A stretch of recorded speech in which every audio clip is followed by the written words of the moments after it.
Thank you all for coming. It's great to see you here. My name is Henry Martin.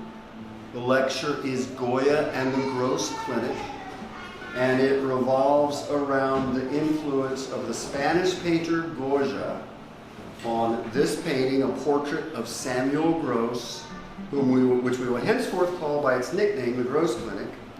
So it is Goya and the Gross Clinic making use of the black paintings through the double image. That is the essential concept of this lecture. As a matter of saying thank you for coming, all right, for the donors, the 3,600 people who opened up their wallets 17 years ago to buy this painting, they need a round of applause. Yeah. And also I want to thank the Art Center for giving me the opportunity to do the lecture. And I also want to thank you all for coming. So, I say Goya and the Gross Clinic, the black paintings, the double images. I copied from this painting in order to do this series. And as I copied from this painting, I realized that Thomas Eakins intends this painting as a learning tool. He intended it for students to copy, for students and artists to copy as a learning, part of the learning process. My opinion is that I got it backwards, and that he intended it as a learning tool in order to introduce painters to Goya, whereas I saw Goya first and realized that it was a learning tool through the act of copying it. Now, the double image, is anybody confused about what I mean when I say double image? Yes? Yes? Okay. All right. Double image is when, for instance, you're looking at a cloud and you see a horse, okay? It really is a cloud, but it looks like a horse. Double image, you take a piece of paper, you wad it up, you throw it on the floor, it looks like a skull, all right? Now, that's a very natural facet of human perception. Happens all the time, all right? What I have to say, if you're looking at a face in the cloud, you are looking at what I would call random anthropomorphization, or anthropomorphizing. This is random, all right? When I look at this painting, I had to be very specific. Am I imagining things, or am I actually seeing the double image? In art, the double image has a fairly long and thorough history. None other than Leonardo advised artists to gaze at a rock or gaze at a stone or gaze at a blotch on the sidewalk until it metamorphed into a face of sorts. All right? Hieronymus Bosch uses the double image. Salvador Dali turns it into a gimmick. It's one of his gimmicks.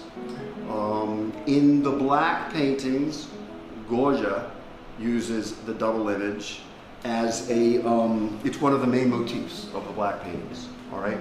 And now, through Goya and this painting, Eakins uses it. So that's essentially my concept. When I was looking at this painting and studying it, I had to ask myself, is it a double image or is it random? And the litmus test is, was there a specific Goya reference, a specific painting to which this refers? Are there other clues in this painting as to Eakins' deliberate use of the double image? And also, does understanding it as a double image augment and enhance our understanding of this painting in a manner that is consistent with our previous understanding? So that was my, basically my litmus test. This lecture, you're in for a treat. There's a lot happening in this lecture. I'm going to ask you, let's do our best to keep questions until the end. I have to cover a lot of ground. There's a lot of background that I will give you in order to scaffold your understanding of how I see this painting. So I will need to give you background on the painters. There are 3 painters that we are talking about. The first, okay, José Francisco de Goya y Lucientes, Goya, all right? 1789, in Madrid, Goya is painting. 10 miles east of here, men are sitting in what we now call Independence Hall, aka the State House, drafting our Constitution. What do those have in common? Well, Goya and the framers of our Constitution were the liberal intellectuals of their day. They were progressives with progressive ideals based on what is known as the French Enlightenment. The French Enlightenment is a concept that posits that society is organized, governed, and moves forward according to reason, rational thinking, cooperation. All right? What did we get from this? We got a country. What did France get? They got Napoleon. All right? Who subsequently declared war on Spain, the horrors of which Goya witnessed. Not only that, but also in 1793, Goya suffered an incredibly debilitating illness. We believe it is called Susak's disease, which is an autoimmune disorder that causes inflammation of the capillaries in the brain, which leads to pain, headaches, in Goya's case, paralysis, hallucinations, and when he recovered, complete deafness. That was his personal experience during his life, during which the background of his life was a horrific chapter in Spanish history. Goya's work is dark, it's brooding, it's multi-layered, and fascinating, absolutely fascinating. He's one of the most important painters in the history of Western painting. From an artistic standpoint, his importance cannot be overstated. I like to say that one generation before Goya is Tiepolo. One generation after Goya is Manet.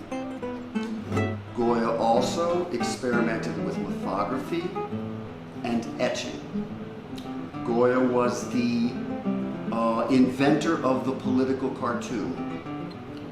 Goya also employed a broken paint surface that enabled eventually to give rise to Impressionism. Goya was not an Impressionist. Manet, the French painter Manet, who was essentially one of the first Impressionists.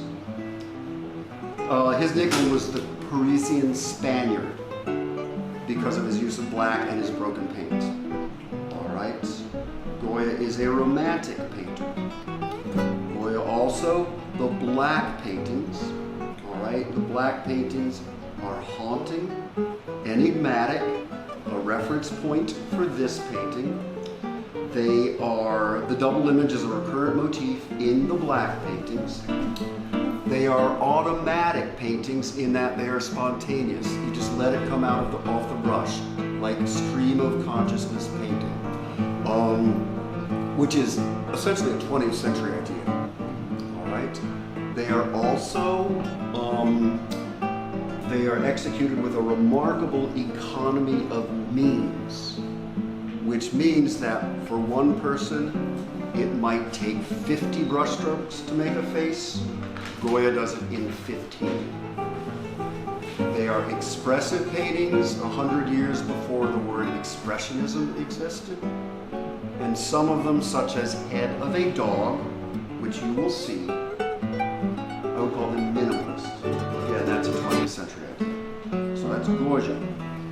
Akins, Thomas Cowperthwaite Akins, an American realist, studied in the 1860s. He was studying in Paris with Jerome. an academician, a high-level academic realist painter. Jerome, in 1867, while Akins was studying with Jerome, Thomas Iriarte published a book of Goya's etchings, which were also based on the black paintings. So by the time Akins went to Madrid in, I want to say 1868, black paintings were already famous. Akins is a realist painter. You would group him in with Sargent, John Singer Sargent, or Winslow Homer. Winslow Homer is a romantic. John Singer Sargent is a capitalist. He painted the fancy people to make money, and he did a good job of it. And Akins is a scientist. When I say that, I mean he comes as close to being a scientist as a painter can possibly be. Every single decision he makes comes with the full weight of the most advanced artistic intellect in American history.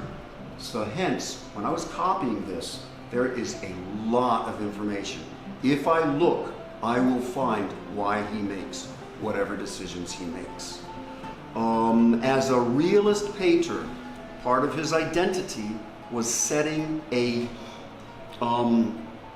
really establishing a very solid bedrock for the identity of American painting. This is what American painting is. Concrete, clear, solid, and in one way, this painting, the Gross Clinic, serves that purpose. You could almost call it like the cornerstone or the keystone of American realist painting. So that's Akins. Then I'm going to give you an introduction to myself, and I'm going to take a little pause because I know I'm covering a lot of ground quickly.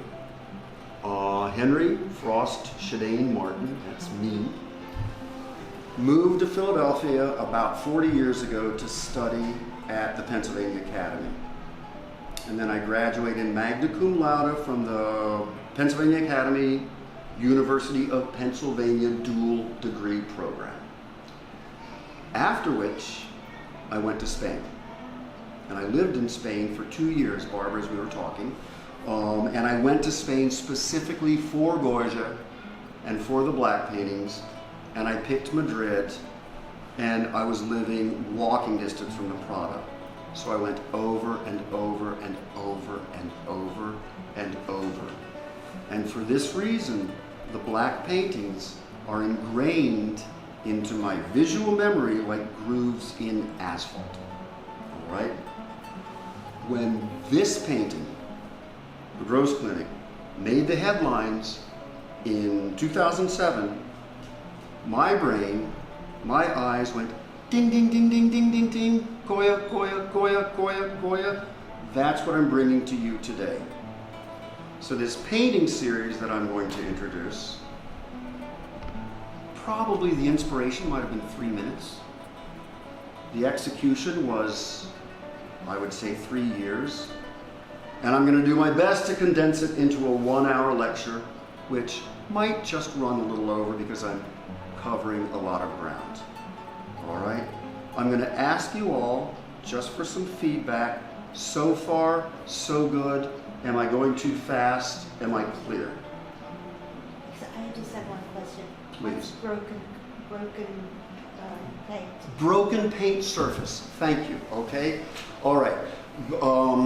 The late Baroque, also known as the Rococo, has the fundamental design is a big, long, smooth, unbroken spiral. Smooth paint surface that is polished over, as opposed to broken paint surface, which is a bunch of little choppy brushstrokes. All right? There are virtually no smooth impressionists. They're all broken. Does that make sense? Okay. All right. So a little bit of water. I'm going to introduce you to this painting. I need to give you the background of this painting before we do it. Now, I am not going to give you the background that you can find somewhere else. I'll touch on a few things, okay? I'm going to give you background, I'm going to give you a summation of this painting in a manner that will let you understand my own subjects. Very briefly, this is actually a patriotic painting, okay? It's Go America, it's Go Philadelphia, but it's specifically Go Philadelphia, Go Technology, Go Medical Progress. We are great, we are the best, we are the most advanced medical practice in the world, Dr. Gross being the star of that. The woman to the lower left, whom we ascertain to be the mother, but we don't know, all right? She's hiding her eyes, okay? He represents the light of knowledge and progress. She, as she's hiding her eyes, represents a foil to that message. Do you all know what I mean when I say a foil to something? What's that? The antithesis. The antithesis. Yes, the antithesis that proves the thesis. Yeah, that's the best way I could say it. Yeah. Okay. All right. So this painting has a dual meaning. All right. It's a painting about an operation, but it is also a painting about a surgery lesson. So there are two things happening in this painting at the same time. Through this lecture, you will see that there are dualities inside the dualities. There are dual meanings upon dual meanings. Okay. We also know it's a painting about a surgery or a surgery lesson. And it's also a painting about paintings. It's a painting about painters. One of the references is Rembrandt, the anatomy lesson of Dr. Nicholas Toot, and I don't know how to pronounce that. It shows a dissection in a medical school, a dissection with the medical students witnessing the dissection. So the content references Rembrandt. I want you all to remember that I see this painting as a learning tool. This painting, A Gross Clinic, is a painting lesson. All right? So Thomas Eakins, when this painting was hanging at Jefferson, he would bring his students to this same operating theater to study, and they would walk past the painting as part of their studies. So that's part of the history of the painting. All right. Also, it is a reference to a Spanish painter, Ribera. Do you know this painter, Ribera? If I were to say the Spanish Caravaggio, would that make sense to you? So there's some nod of assent to that. All right. What this refers to specifically is the dramatic lighting in the paint, the strong contrasts. That's a Baroque form of lighting, and the paint handling. Now, if I say it is a reference to Velázquez, do you follow me on that one? There's a yes and there's no. All right. With Velázquez, you're looking at the light. You're looking at the halation. Halation. Okay, and in fact, I will show you right here. The light on the forehead, the light on the hair, the way the light bleeds away from the light form into the surrounding forms, that is halation. That is a device Velázquez uses to indicate light. All right. The edges. All of this comes from Velázquez. There is one other figure right here. This one. Can we see that? Yes. Okay. Huey Long. He's the orderly. His arm is bent, and in a manner that refers to a very specific passage in Velázquez. All right. I want to draw your attention too, also, to one other thing. Look at this shape right back here, and this shape right back here. Okay, that's the corridor. That's where people go off, and that's where they enter and leave from the theater. And there's a great deal of ambiguity in how that shape is handled. Remember, Eakins is a scientist. If he wants to show you a corridor receding into darkness, he knows how to do it. All right? Hold that thought. Okay? Huey Long right here, and Jose Nieto right here. Okay, you see that? You're going to see how this arm is cocked far more than... How did that happen?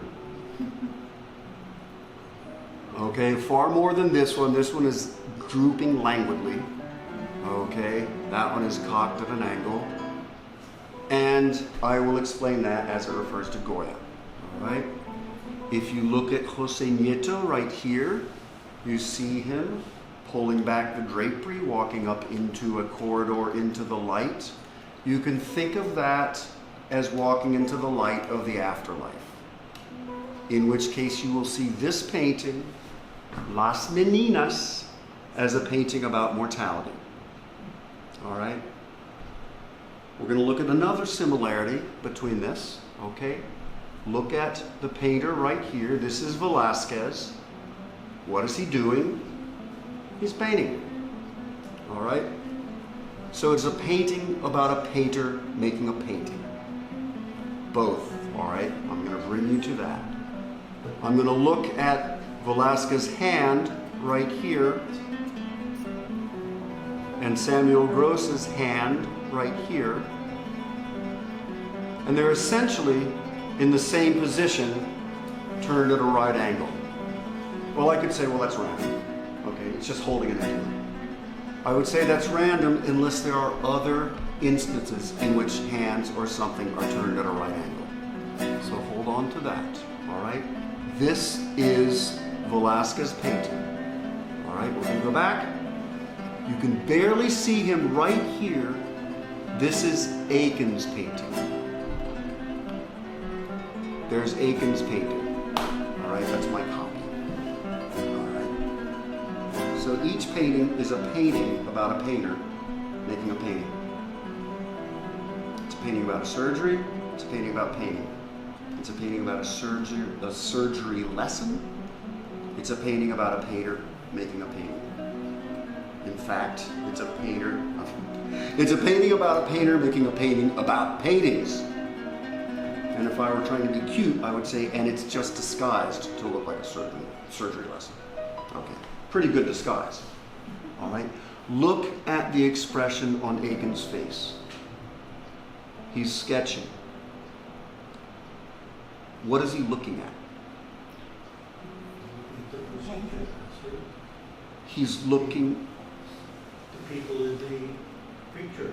Yeah, he's actively looking at the subject. He is actively investigating the subject, visually paying very close attention. So this painting, Portrait of Samuel Gross, is a painting about seeing. All right? Remember, it's a painting lesson. Okay?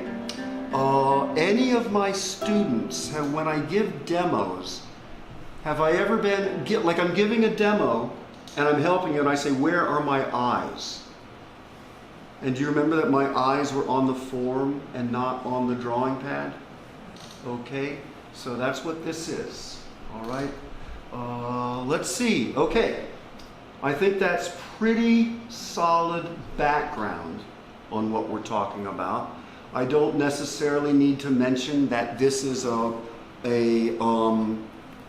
procedure to remove a diseased femur caused by a condition known as osteomyelitis, because that's common knowledge. Okay, Samuel Gross was famous for saving a kid's life at least once due to this procedure. All right, henceforth we assume the patient to be a child or an adolescent. However, I will point out that this patient has age spots. So there's an ambiguity in terms of the identity of the patient. And remember, if Aikens put that ambiguity in there, he crafted it for a reason. So far so good? Clear enough? Okay, yeah? I'm giving you a lot, all right? There's a lot happening in this lecture, I understand. So, any questions? Try to save them to the end because there is a lot going on. I'm going to move to my first painting, that I did for this series. This painting is the key to the series. It's where everything starts. I did this at the beginning. And my series is, of course, analytical. It's not interpretive. By that I mean an interpretive series would be, oh, it feels like the black paintings. An analytical series would be, it is this specific reference to this passage in the black paintings for this specific reason. And it adds to our understanding of the gross clinic in this manner. So, hence, my beginning was to analyze the painting. I did not analyze it according to it's not a theoretical analysis. It's what I call a structural analysis. And it all starts with very concrete facts. How does that work? Well, the painting is a rectangle. You know what? I think I'm gonna get up and actually I'm gonna add the visuals with my pointer, okay? Because I think it's gonna be a little bit tedious dragging that cursor around that touchpad. Okay, so the painting is a rectangle, all right? We will call it the picture plane. You could call it the composition. For the purpose of analysis, you'll call it the parent rectangle. Okay, it's a brush. What's that? Well, it comes to a very sharp point. So, okay. All right, we call that the parent rectangle. Rectangles, all rectangles have two reciprocals, two applied squares, and two complements. Because when they stop doing those things, they turn into squares. All right? Step one, first thing is you strike the diagonal to the parent rectangle. You then strike the diagonal that is perpendicular to that parent rectangle. And that gives you what is by definition the eye of the rectangle. All rectangles have 4 eyes. Right now, I'm on the bottom edge of the upper reciprocal. Okay? Right now, I'm on the top edge of the lower reciprocal. And you say this division in the gallery right here is on the reciprocal. One thing you notice here is that the light on the doctor's forehead is the eye of the rectangle. Who knows what the light source in the operating theater is? It's natural light. This predates electricity. It's natural light. Where does it come from? Mirrors. Not from mirrors. No, the sky, the glass. The skylight. Yeah. What is the word for that skylight in the operating theater? It's an oculus, right? What is oculus? What does that word mean? It means eye. That is Latin for eye. So right here, on the first tier of structural analysis, you see the light comes through the eye, the oculus, and the light hits the eye. All right, it's a painting lesson, okay? All right, it is a painting lesson. You get that pun, the light hits the eye. Wow. And that's just at the first level of analysis. So hold on to that pun. There's a double meaning right there. You will see more in that pun. Okay, I'm going to introduce you to the applied square and then the complement. All right. When you take the short end of a rectangle and apply it to the long side of the rectangle so that you get a square, that's called the applied square. The upper tier of this gallery right here is on the applied square. Okay? The complement, when you take the short end of the rectangle and extend it long enough to where it becomes as long as the long side of the rectangle so that you create a square outside the picture plane, that leftover area right here is called the complement. Now, this point right here, it is the lower right corner of the upper reciprocal, is a very important point to understand this painting. How so? Right here.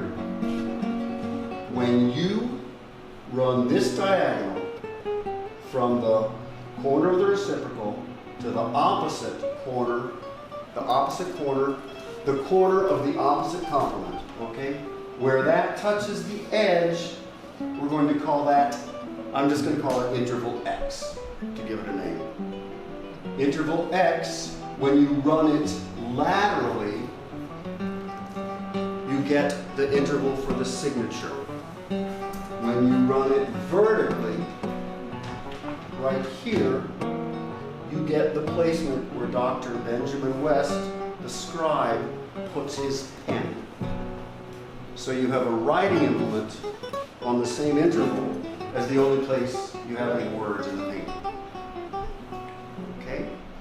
You're going to take this point, interval X, and you are going to run it to the midpoint of the opposing complement, and you're going to get the angle on which Akins places the thigh and the suture. When you take, well, this is the midpoint right here. When you take that diagonal and run it where it hits the opposing side of the parent rectangle, you get the lower tier of the desk. Upper tier on the midpoint, lower tier on the desk. Okay? So suffice it to say that's an important point. All right? Reciprocal, applied square, da da da, blah blah blah blah blah. Okay? All right? That is less than a exhaustive structural analysis, but it's more than cursory, and it's perfectly adequate to drive us around this painting. Let me see what I have next, my tidbit next. Ooh yeah, this one's fun. This is an oil painting I did from Goya, dogs chasing a cat on a man riding a donkey. But yeah, if you think that's humor and you think it's even lowbrow humor, you're right, okay? Look at the angle of that. That is the same angle as the angle of the thigh and the angle of the suture. And look at how this is built on triangles. All right? I went to the barns just to see if they have any Goya. And if so, does the Goya have any relationship to the Akins? Look at the triangles. Look at the triangles in through here. Okay, can you see that? Does it read? I'm getting some nods of assent. Okay, good. All right, that's what I need to know. All right. Are we ready for, here, let's do this. Let's do a really quick tour of the double images that I'm going to show you, and then I will do them in detail. Okay? Number one, I call it the skeletal visage. It's right up here. If you put your eye here, not on the form, but right here, and think about a skull, I see a nod. You think about a skull in 3/4, like you see in Halloween. I see at least one nod. Anybody else? Are you seeing that? Okay, all right. Put your eye here. Yes. Yes? Was that a yes? You see it? Put your eye here. Think about a skull. Okay?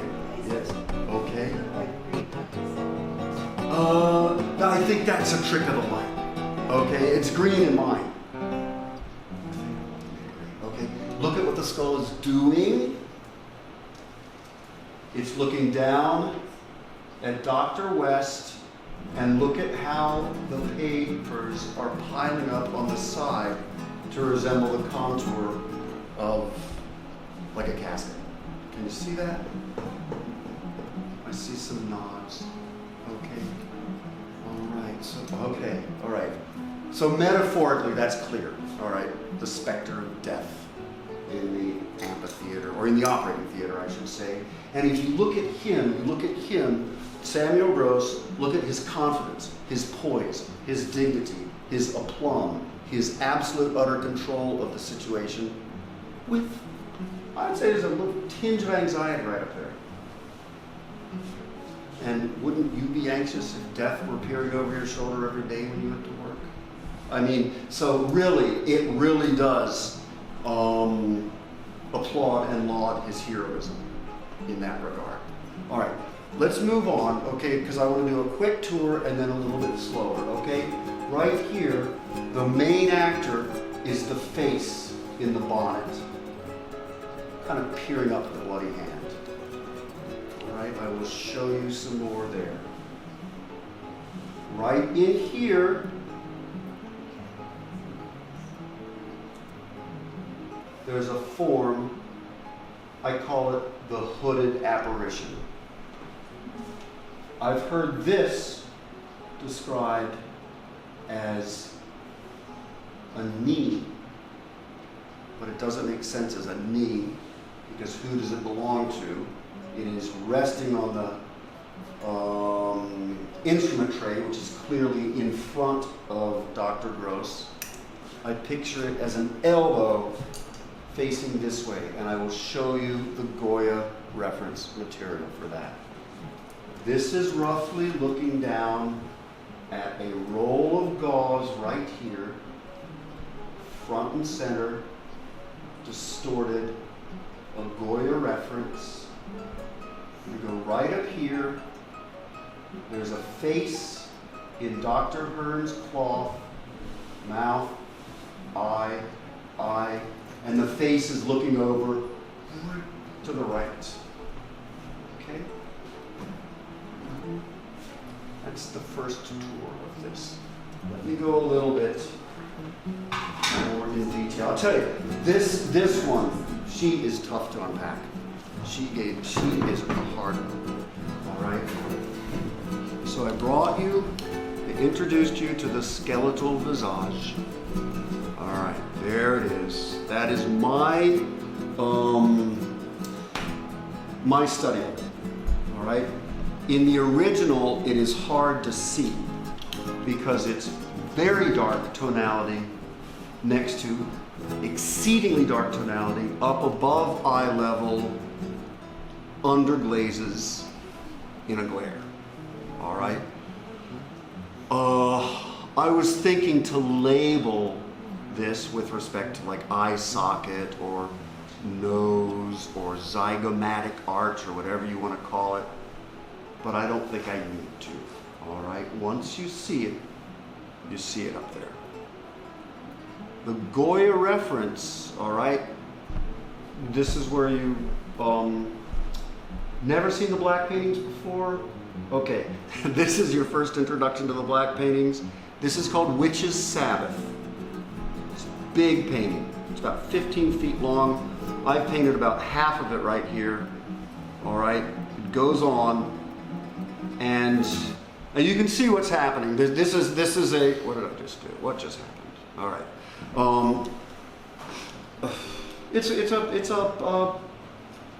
I mean, it is what it says it is. Witch's Sabbath, occult ritual. All right.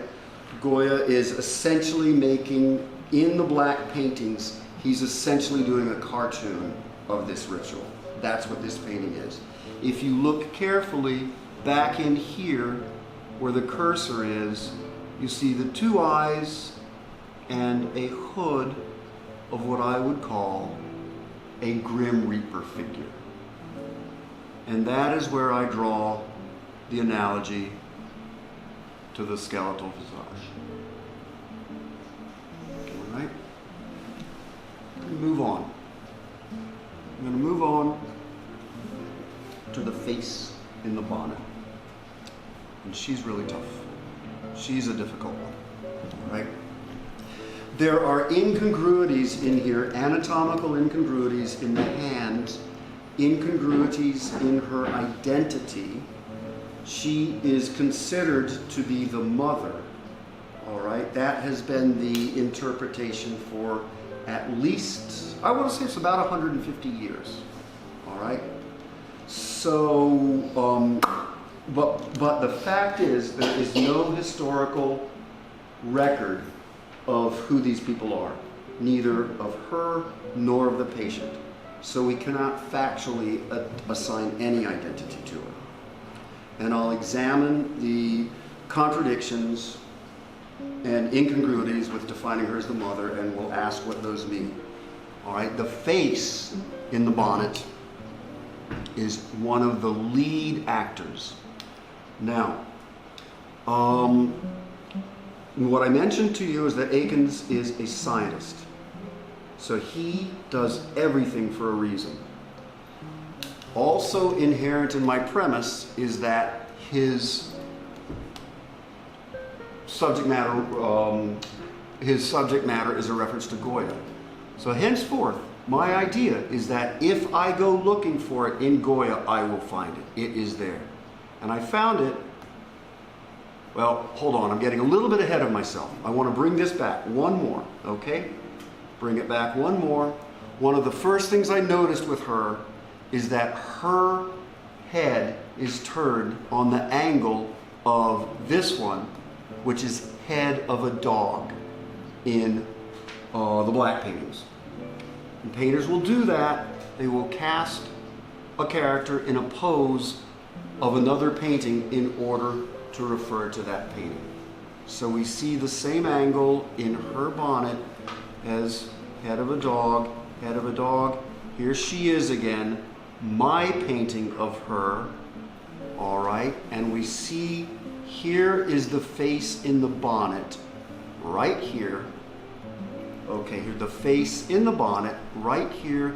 Here I have something very faintly, I don't know how many glazes or veloutures I put over that, but I wanted it to be faint so it didn't compete with the original. This one is from her, right here. This is, I call this a grotesque. Even though grotesque is an adjective, I use it as a noun, a ghoul, a creepy creature, all right? The name of this etching comes from a series that Goya did called Los Capriccios, the Follies. This is matrimonial folly. That's the name of this one.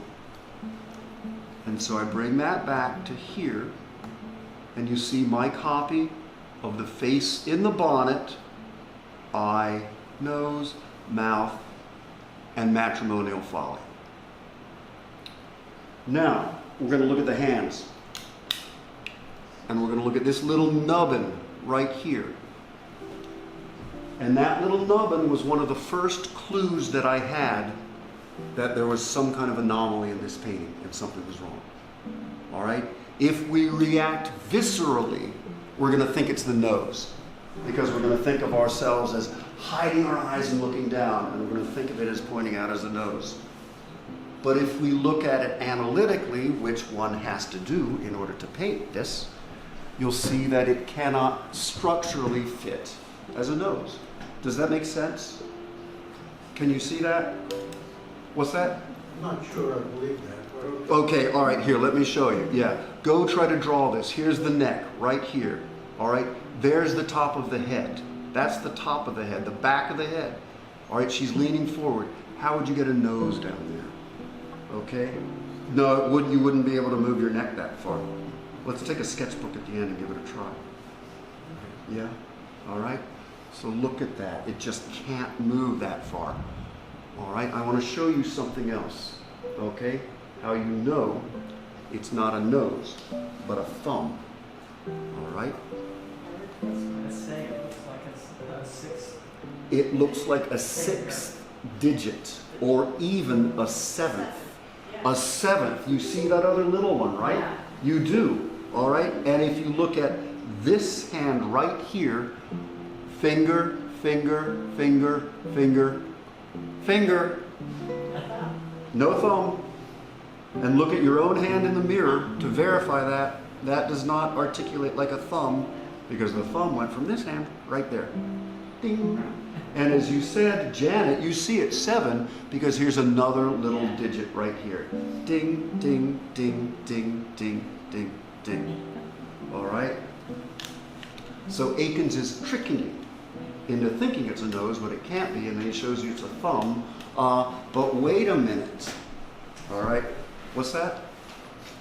Extra fingers usually are on the lateral side to get a thumb that's really, it just doesn't fit the picture. Well, do you think this is... Oh, I'm sorry, I'm interrupting you. Go ahead. No, that's okay, because you usually get a lateral digit. People with a 6th finger, it's always on the lateral. It's going to be out here. Yeah. It's not going to be a thumb. Right. Okay. Don't look at this as if you have to explain it from an anatomical perspective. But is that what Akins is trying to do? No, he's doing it from an artistic perspective. Where is the scientist and the artist begin? You will watch. Just watch. He's okay. He's tricking you. Okay. Easy enough. What? Easy enough. Okay. Because look very closely at the contours of this nose right here, and then the contours of this one. And you see it's following those contours. Right? Okay? So basically it is a nose, but it's that nose at 90 degrees. And so he's playing a double trick on you, okay? He's showing you that it is the thing, which it can't be, that he tricks you into thinking it is. All right? I told you she's hard to unpack. Okay? And the only way to understand that is through the Goya reference. There is something that I noticed on one of these hands after making the connection to matrimonial folly as the source material. What might that be? Can you see? I just wonder if her collar also looks like a knife. Her collar, to me, looks like a Goya, looks like a passage in one of Goya's black paintings. It's like a very strange sort of face. I can show you that on one of these, but I don't have it full. I don't have the full photograph of it because I didn't refer to that in the lecture. All right, I'm keeping the lecture down to 5 out of maybe 8, 10, 12 that I've seen. All right, I'm getting really just to the main point of it. Okay, what do you see right here, right there? Did I just hear wedding ring? It's a wedding ring. She's wearing a wedding ring. Possible. She's wearing a wedding. Yeah. Which is, and so like when I saw that, and I realized that I had identified it as matrimonial folly, it's like, yeah, okay. Kind of, it gives me the goosebumps. This painting, the Gross Clinic, absolutely gives me the goosebumps. And so therefore, there's a contradiction. Is she the mother or is she the wife? And just hold that thought and think of what it means relative to the meaning of the painting as a whole. All right? I'm going to bring you to the next one, which is our hooded... Oh, hold on. Hold on. Here we go. Good, this one. Good, this one. All right? The polydactyly, all right? The source of the polydactyly and the multiple fingers, and as I was saying, Marty, he's a scientist as an artistic level, he's doing this artistically, is right here in the Witch's Sabbath. This is one of the passages in the Witch's Sabbath. This is some druid-ish person with he looks like he has 4 fingers on that hand, but I can't really tell on that hand, but he certainly has more than 5 toes. I'm counting 7. 1, 2, 3, 4, 5, 6. Say I'm counting 7 too, all right? So 7 toes and 7 digits on the hand. And this right here is like, this is like a ghost creature that is, it's cut off because the purpose of this photograph is the digits in the hands and not the ghost creature in the fabric. because I didn't include that in the lecture, but that is roughly something that I see as a source material for that. I can't tell for sure, but I would say okay. All right? Yes, sir. I always thought that the fingers was a reference to acromegaly because these were supposed to be Amish. That's a good point too. That is also something that I've heard, okay? And in which case, why not, okay? But how does being Amish necessarily contribute to the understanding of the painting, except to say that it's in Pennsylvania? So there's no reason why it wouldn't be, but here is a further reference point, which doesn't really contradict that one. Does that make sense?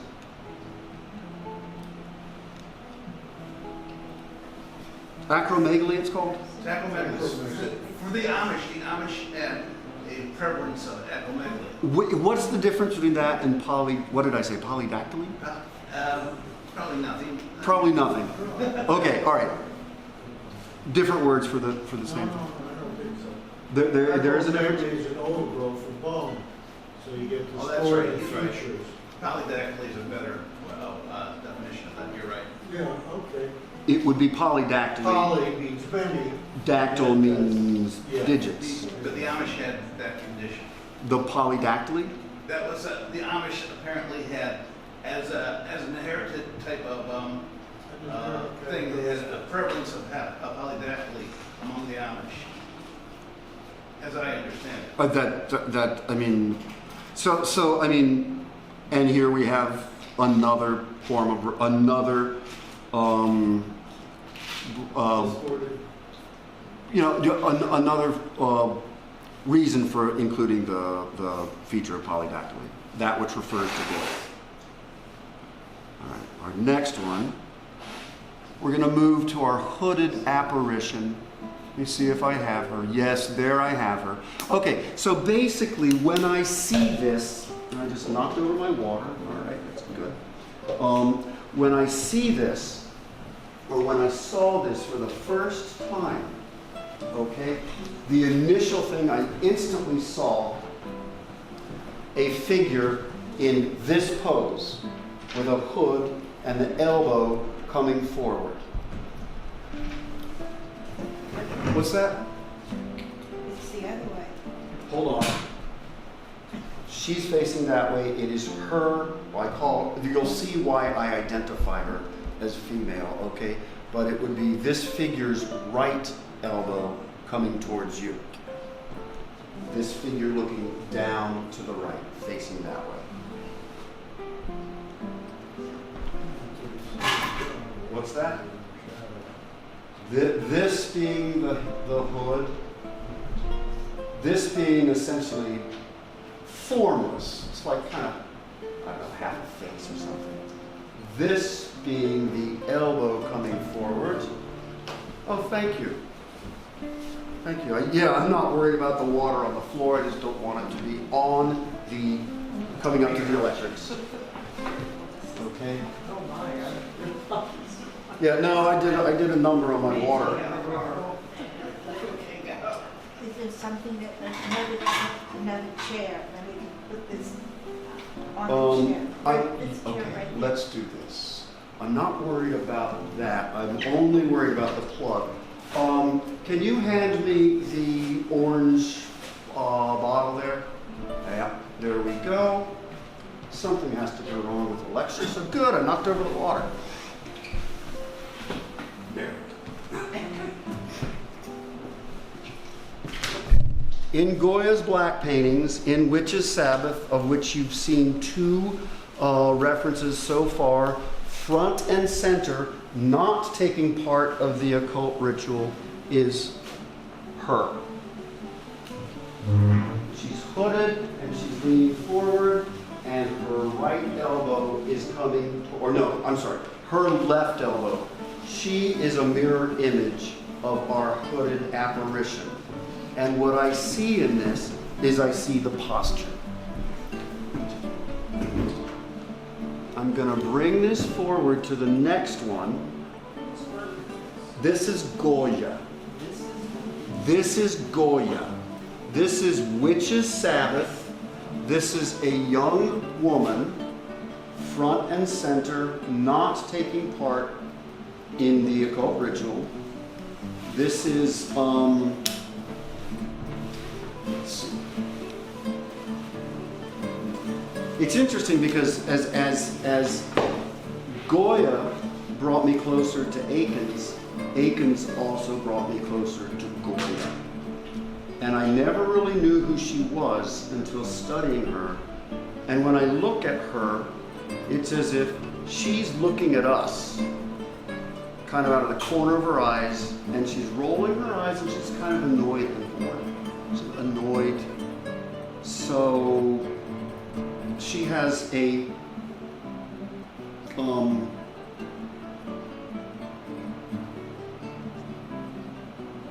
response that's not exactly appropriate of what you would think in such a horrific ritual as the Witches' Sabbath. I don't want to digress too much because now I'm identifying with her and I want to stay on track. Okay, you're all being very patient. I really appreciate it. I'm going to bring you to the next one, which is an image of, this is a painting that I did from a Goya watercolor. The name of the watercolor is called Madness of Fear. All right, this is an example of automatic painting. This is where Goya is just letting whatever comes out of the brush metamorph into this hooded apparition. You see the different faces in the folds of the cloth. This could be Goya making reference to his hallucinatory stage of his illness. And I want to point out the hooded apparition is also a very common motif in Goya for emotions such as madness, fear, terror, panic, any kind of irrational, hysterical response. So I've taken you now through 3 of the double images. I'm going to take you into another of the double images, and it is roll of gauze, right down here, front and center. It's front and center, it's in high contrast. You see the scalpel is pointing to the roll of gauze. His arm is pointing in that direction. There's a light mass here that's pointing to the roll of gauze, and there are glints on the instrument tray that are pointing that way, front and center. So Akins is screaming, pay attention to the roll of gauze, which is highly distorted. And why would he be directing so much attention to this roll of gauze? I will tell you something. This roll of gauze, thank you, by the way, okay? Thanks. Yeah, I think we're good. Just be careful over there, all right? We're gonna have to come back and check it at the end, okay? The roll of gauze plays a very important role in understanding our painting, all right? Pun intended, all right? All right. Right here, this is Witches' Sabbath. This is another, I call him a grotesque, a ghoul, a dwarf, okay? Front and center in Witches' Sabbath. On top of his head, I would call it a finger puppet. It's got that little beak, it's like this. It's like you're making a little face with your fingers. Like this, just sitting on top of the head. And when I bring it to my painting, you see the Goya reference. Okay, that's the copy from the Goya. There's the little beak. That's how the fingers are going. It's like it's sticking out its thumb. It's got this beady little eye. And you have an eye here in the roll of gauze. You have the 3 little tufts. You have the beak. All right, I'm going to bring you to something next. All right? I'm going to bring you to the operation. And I'm going to show you a lot of distortions in this operation. Akins, when he's painting this, he's putting all kinds of anomalies in it, all right? All kinds of distortions. He wants to see how close we're paying attention. It's like those little kid books when we were young. You'd have a picture and you'd say, what's wrong with this picture? Oh, the fish doesn't have water in the fishbowl.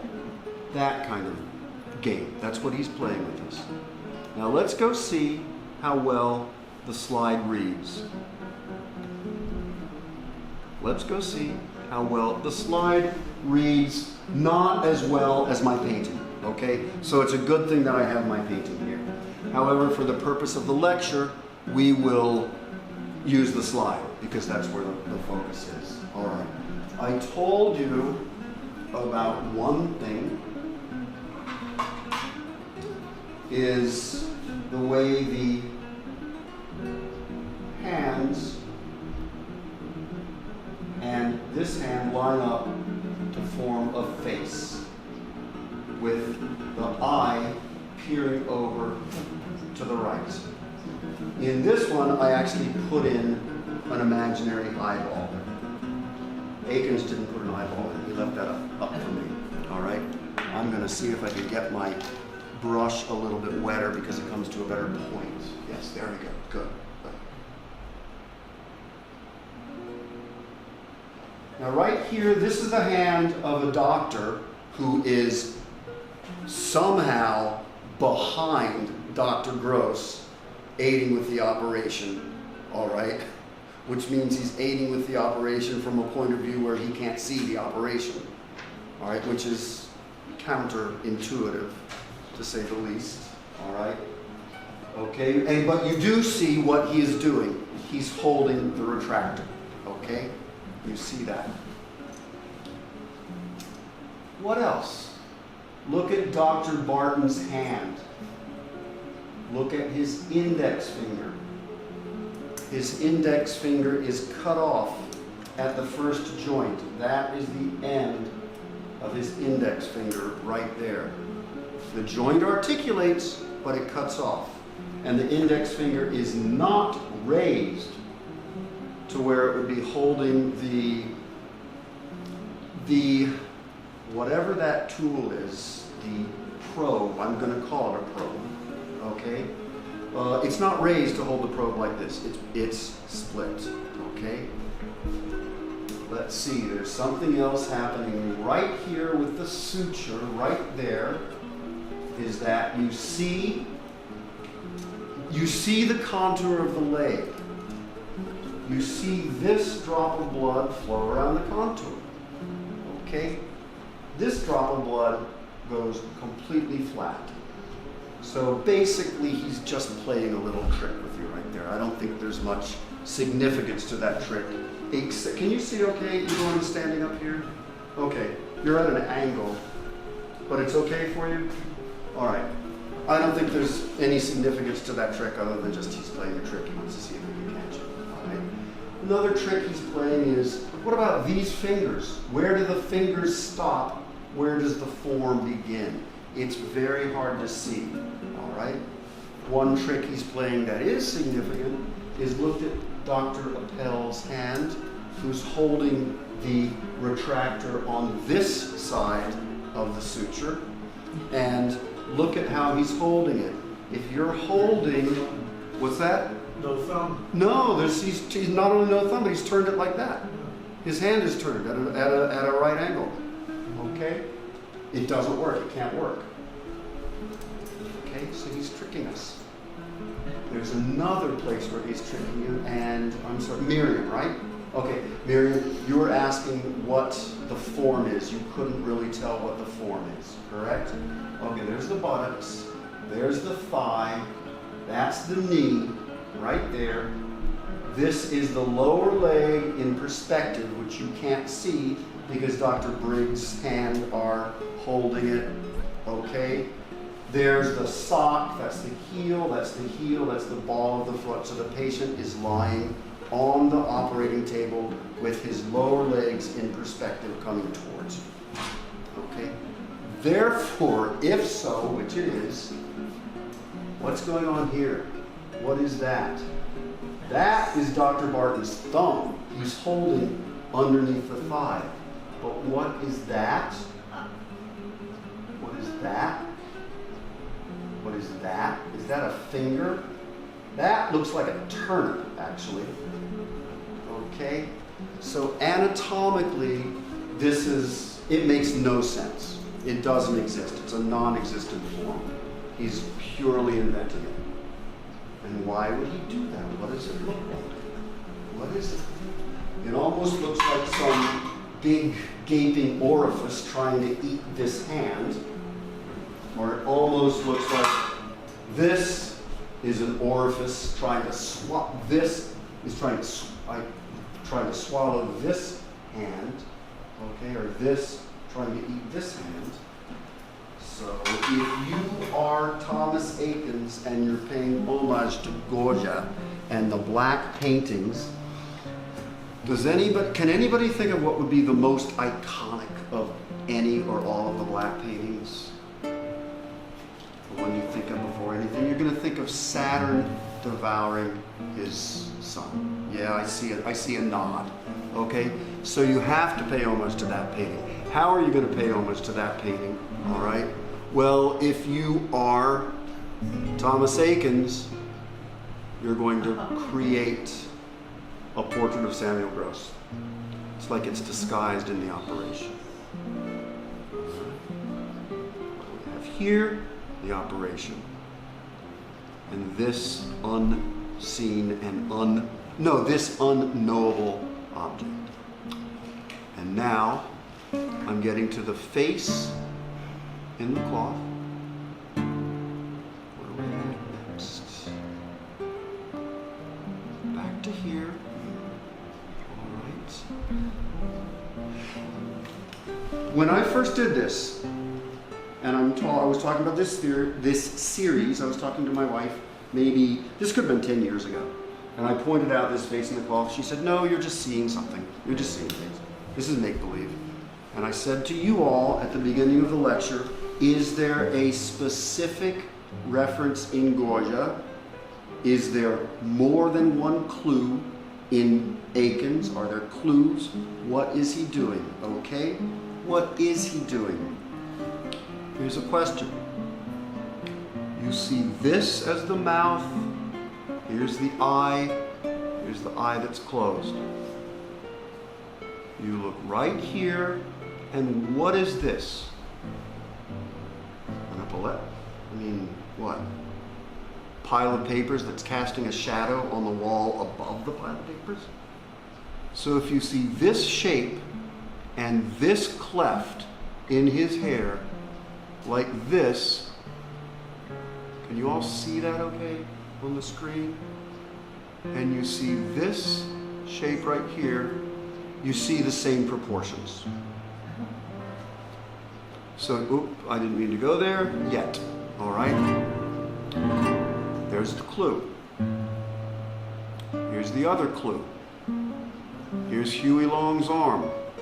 It's not cocked the way it is in Las Meninas.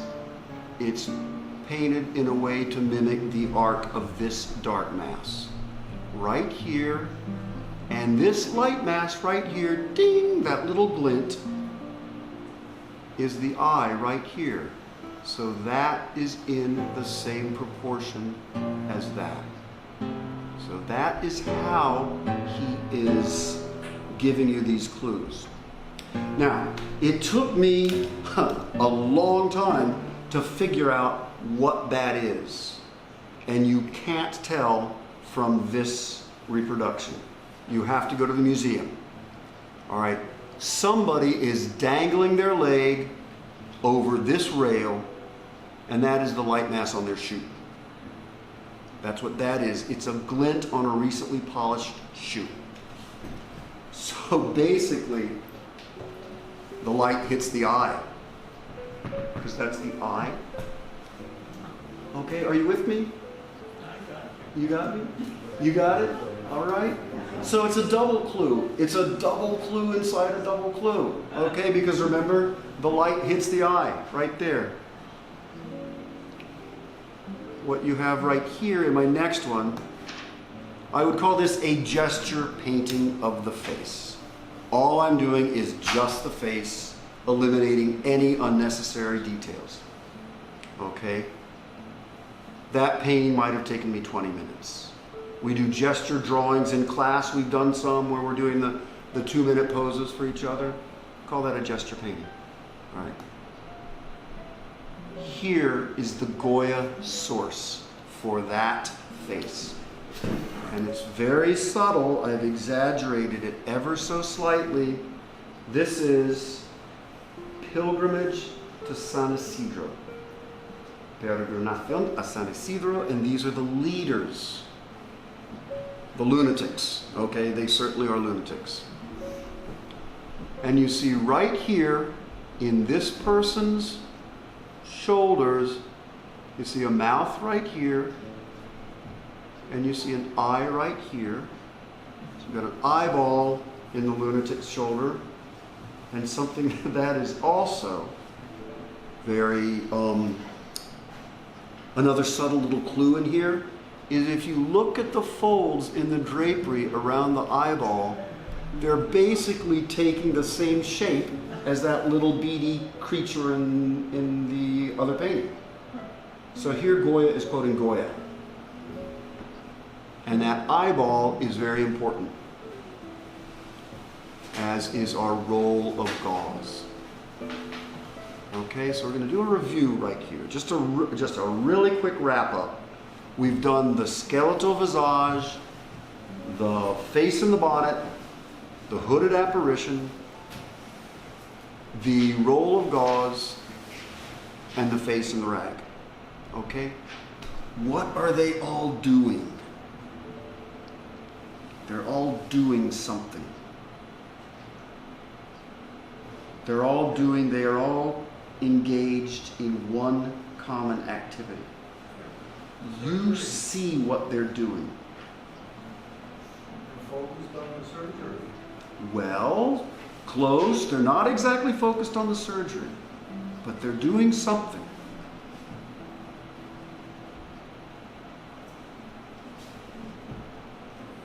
What's it doing? What? Seeing what? What is it seeing? What is it looking at? Seeing. Yeah, you're getting this, okay? Stopping the blood. This one is looking at the scribe. All right? What's this one doing? Looking at the scribe, looking at Dr. West, looking at Dr. West taking names. Okay? What is this one doing? Crying. It's looking at the bloody hand. Not what the woman's doing, what the face in the bonnet is doing. What is this one doing? Well, it's implicitly looking down at the roll of gauze. Right? What's the roll of gauze doing? Looking at someone. I'm giving you a lot. It's a big lecture. The roll of gauze is looking at us, looking out at the viewer. Okay? Peekaboo, I see you. All right? And so what is this one looking at? And I will give you this. I won't make you give this to me. Because I was easily 18 months into making this series, well into my second year. It could have been 20 months before I realized what it's looking at. Here's Dr. Barton's collar. Right here, it's looking at the reciprocal. Okay? Specifically, it's looking at this point. It's looking right over here. All right? Again, it took me 18 months to figure that out. Once I figured that out, how long did it take me to figure out? Now, if this double image is looking at the reciprocal, then this reciprocal has to justify the placement of another double image, in this case the skeletal visage, has to. How long is that going to take me to figure that out? for 3 seconds. Once I discover that's up, has to do, okay?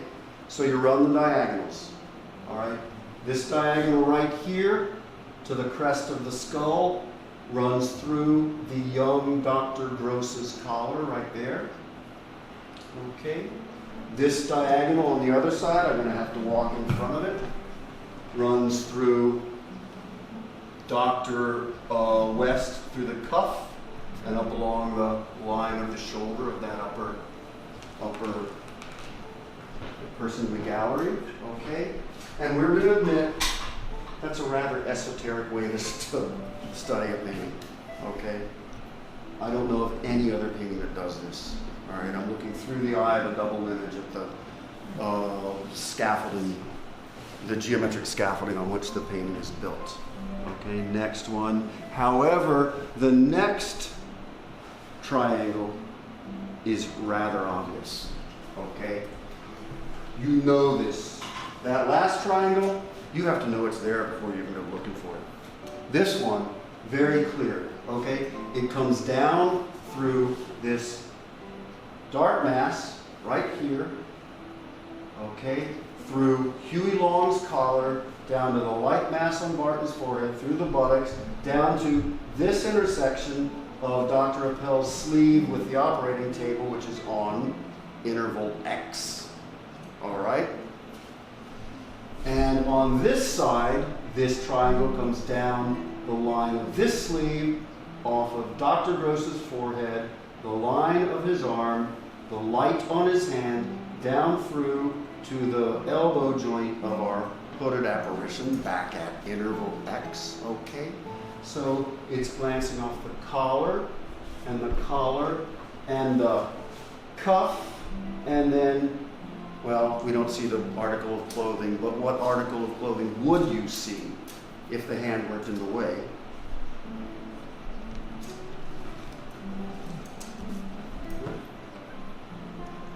Wrist? The wrist isn't an article of clothing. What part of article of clothing goes around the wrist? The cuff. The cuff. So you've got cuff, cuff, collar, collar, collar. You've got the corner with the corner complement generates the signature. So what's Aikens doing? But he's screaming. What letter at you? C. C. He's screaming the letter C. Okay. So what's he doing? All right. C. Now, yeah, you see that? You see that? Yeah. This reciprocal right here, this same one, all right, the opposing diagonal generates the I, and this diagonal generates the letter C. So you've got I, C. Guess what else? You put those two puns together that come out of this reciprocal, all right? Did I say this? There were dualities in this painting? Oh yeah, right. Put those two puns together, you get the light hits the eye, and I see.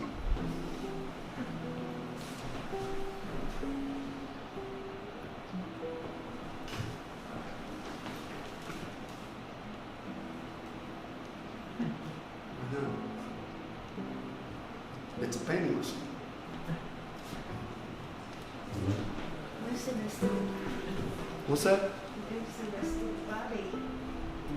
You don't see it, okay? You don't see it, okay? He's hidden in the gallery, okay? He's up behind the railing for the hallway. It's like you're seeing me like this. You don't see the rest of his body, okay? He's sitting and leaning forward. This is hard to paint for me. This was hard to copy. Think about how he did that. He had to have used a photograph, because if you're doing a self-portrait, you're going to be looking at yourself. All right? So that's it for this lecture. I'm going to take you on another couple of things, all right? I'm going to take you to a couple more painters. This is, okay, do you know the painting, the Ashcan School? Do you know those painters? Ashcan School, George Bellows, John Sloan, Robert Henry, George Lukes, okay? Big, New York City, first decades of the 20th century, contemporary life, realist, okay? George Bellows, Stag at Sharkey's. Yes, I know, probably his most famous painting, okay? The Ashcan School started in Philadelphia, 8th and Walnut, at which time Gross Clinic was at 9th and Spruce. Stag at Sharkey's, Goya, the Colossus. So, similarities. Back to Stag at Sharkey's. Who do I have next? Yeah, okay, Stag at Sharkey's. No, other way. Peeking out here, going in front of this lunatic's neck. Any similarities? Perhaps? Gonna go to one that's very subtle. Now remember, I've known the black paintings, they're like just absolutely in my visual memory. So I look at this face right here. This one, this is the mouth, the nose, the eye. He's looking at the ring. He's got a, I don't know. He's a little bit traumatized by what he's seeing. It's pretty bad. Don't look at that face. Look at this one. Here's the double image. Looking to our left. There's a mouth. There's a nose. There's an eye right there. What could that be? Look at just the expression on the face. Right there. Okay. I'm going to take you to one more, or actually two more. Go back to Stag at Sharkey's. We'll take you up to this boxer right here. Now here's his ear. So I'll put his mouth, and then wait. Hold. So that's his eye? What's that? What is it? What's that? Eye. Eye. What is that? Look at that shape, where that becomes his face, and look at this shape right here.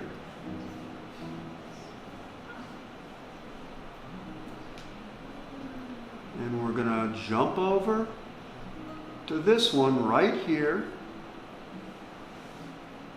and we're going to look at this shape, and we're going to look at this shape right here. We're looking at John Sloan election night. And from this one, we're going to look back up here. We're going to see our hooded apparition, black and looming over.